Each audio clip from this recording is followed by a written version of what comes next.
Milestone স্কুলের সমন্বয়ক মেহেরিন চৌধুরী নিজের জীবন বাজি রেখে শিক্ষার্থীদের বাঁচাতে মরিয়া হয়ে উঠেছিলেন। রাত 10টা 9 মিনিটে চলে গেলেন যিনি নিজে বাঁচার সুযোগ পেয়েও ফিরে গেলেন সন্তানসম শিক্ষার্থীদের মাঝে। তার নাম মেহেরিন চৌধুরী। মাইলস্টোন স্কুলের সমন্বয়ক ছিলেন তিনি।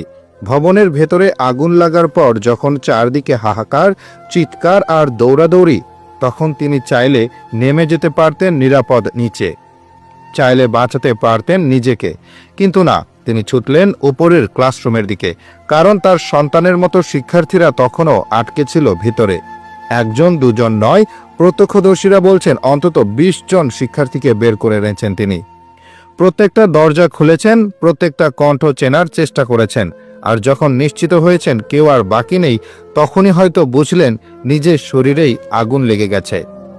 80 ভাগ শরীর দগ্ধ অবস্থায় তাকে নেওয়া হলো ঢাকা মেডিকেলের বার্ন ইউনিটে। তীব্র যন্ত্রণায় কাতর একজন যোদ্ধা, যে যোদ্ধার অস্ত্র ছিল ভালোবাসা আর দায়িত্ববোধ। জীবনের শেষ মুহূর্ত পর্যন্তও তিনি লড়ে গেলেন, কিন্তু শেষ রক্ষা হলো না। আজ রাত 10টা 9 মিনিটে চলে গেলেন না ফেরার দেশে। তিনি শুধু একজন শিক্ষক ছিলেন না, তিনি ছিলেন মা, অভিভাবক, বন্ধু, গাইড। আর আজ এক নীরব গায়িকা হয়ে গেলেন জাতির গর্ব। মেহেরিন চৌধুরীর জন্য আমাদের শ্রদ্ধা যেন কখনো না পুরায়। এই পৃথিবী তার মতো কিছু মানুষকে মনে রাখবে, যারা নিজের জীবন দিয়ে প্রমাণ করেন মানুষ এখনো মানুষের জন্য বাঁচে।